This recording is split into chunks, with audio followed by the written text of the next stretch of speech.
कर्जत विधानसभा मतदारसंघात विद्यमान आमदार महेंद्र थोरवे यांनी 2,900 कोटी रुपयांचा निधी आणलाय.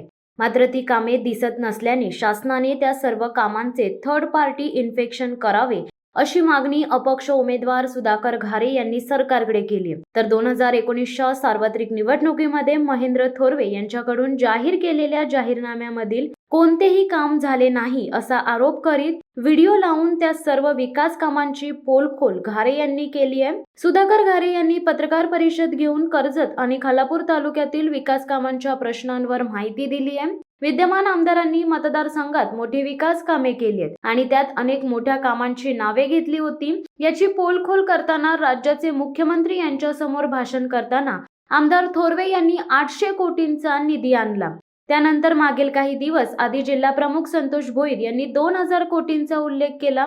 प्रशासकीय इमारत निधी, श्रीराम पूल ही कामे 2019 मध्ये नोव्हेंबरमध्ये आमदार नसताना ती कामे मंजूर झाली होती. कोंढाणे धरणाचे काम 2017 रोजी मंजूर झाले. भूसंपादन देखील त्यावेळी झाले होते. मात्र त्यांच्या अहवालात 1,400 कोटी मंजूर झालेत, तर त्यांचे काही योगदान नाही. असे असताना आमदार थोरवे यांनी 2,900 कोटींचा निधी आणला आहे असे जाहीर केले. हा निधी आणला असेल तर तो निधी गेला कुठे हे शोधावे लागेल असे आवाहन सुधाकर घारेंनी केले.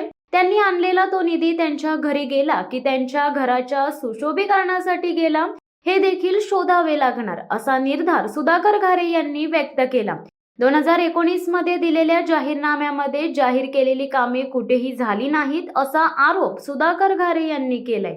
कर्जत येथे झालेल्या पत्रकार परिषदेत परिवर्तन विकास आघाडीचे उमेदवार सुधाकर घारे यांच्यासह भरत भगत, अशोक भोपतराव, भगवान भोईर, अंकित साखरे, मनसे जिल्हा अध्यक्ष जितेंद्र पाटील, शेकाप जिल्हा सरचिटणीस विलास थोरवे, स्वाभिमानी रिपब्लिकन पक्षाचे जिल्हा अध्यक्ष उत्तम जाधव, मनसेचे जिल्हा नेते प्रवीण गांगल तसेच अन्य पदाधिकारी उपस्थित होते.